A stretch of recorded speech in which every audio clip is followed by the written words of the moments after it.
Here we go. I like that brown hat right there.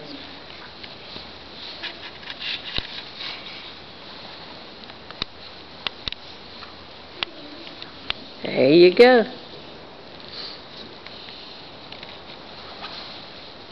Okay, 1, 2, 3, go. Have you ever went and ridden a horse with your friend and felt helpless? Your friend was working and you were just standing there watching them do all the work, wondering, I wonder what I could do to help, or what in the world is he or she doing? If you're interested, horse people like myself, we are glad to share our daily routine of how to saddle a horse. If you're interested also, I can help you with the steps of saddling a horse. I've saddled horses now for over 20 years. I started right here on this farm with my father. We used to have ropings here, and I would help him saddle his roping horses. Then, even before I was a teenager, I don't know, probably around 10 or 11, I worked for both the Franklin and the Nashville polo teams.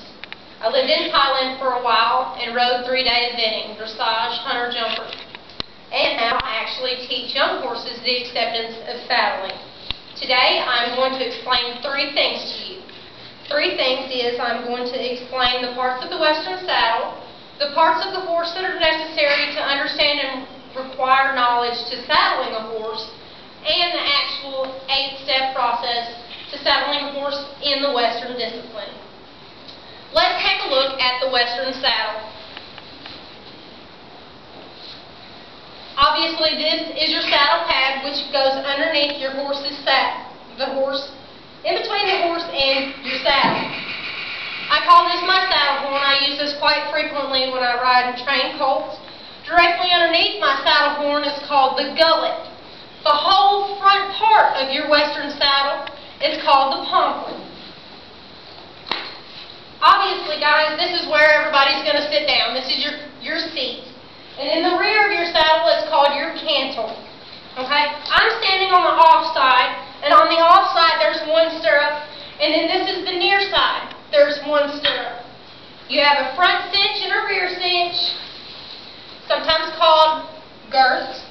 And then you also have a front latigo and a rear latigo on your near side.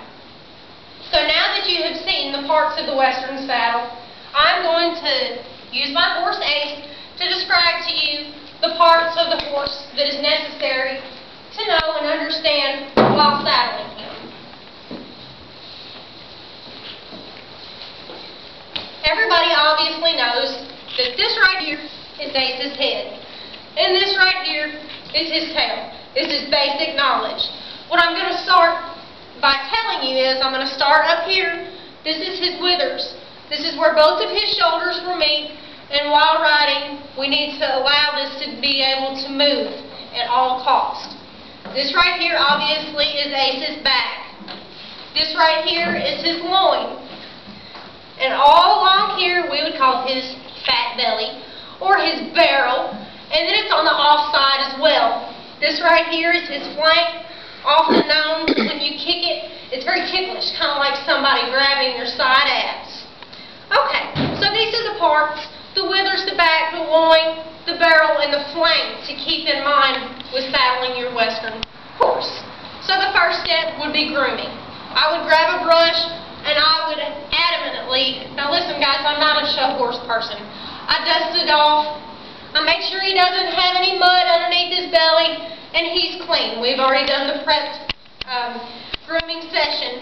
But during this time, it should be a time that you should, first of all, relax.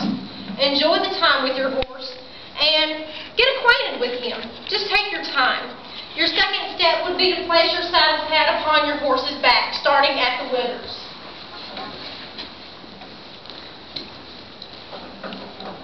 And then stopping at the loin.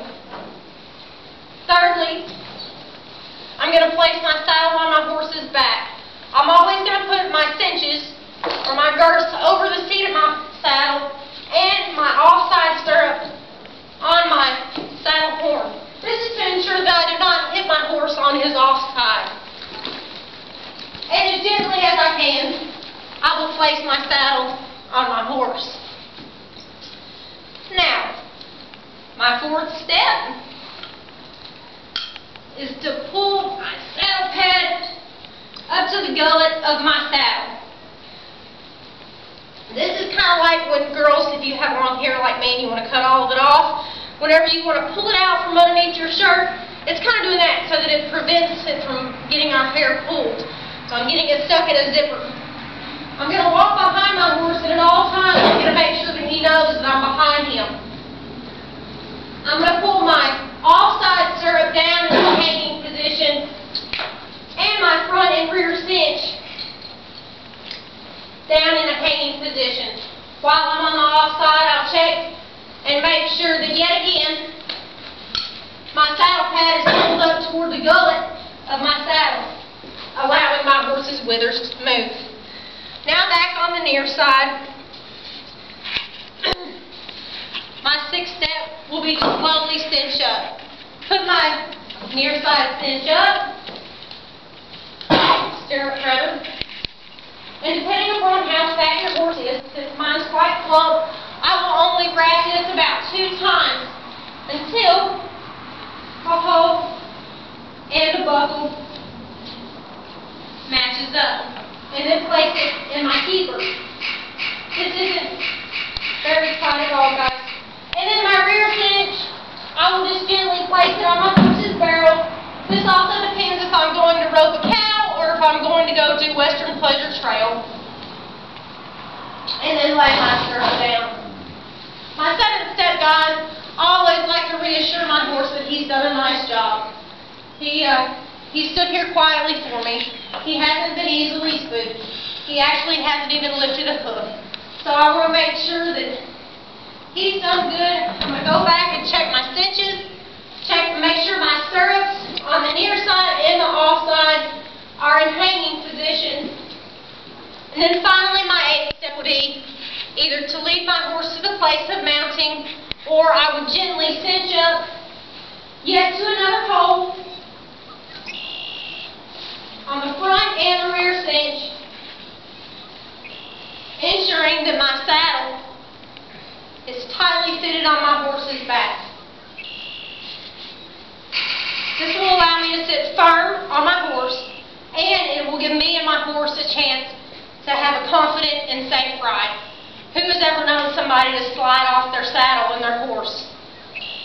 Now, this 8-step process is not just a process, it's a means of communication and respect. Now that you understand the parts of the Western saddle, the parts of the horse that require attention to saddling, and the 8-step process to saddling a horse in the Western discipline, and you also know that communication and respect is and starts on the ground while saddling. Respecting my horse starts with the placement of the saddle. If I place my saddle on my horse, he is not going to appreciate it. The 8-step process ensures good communication and firm respect between horse and rider. So the next time you go ride with a friend, or maybe you just go down and you ride your own horse, I would really like you to keep in mind that the 8-step process can help you with the communication and respect that you deserve between you and your horse.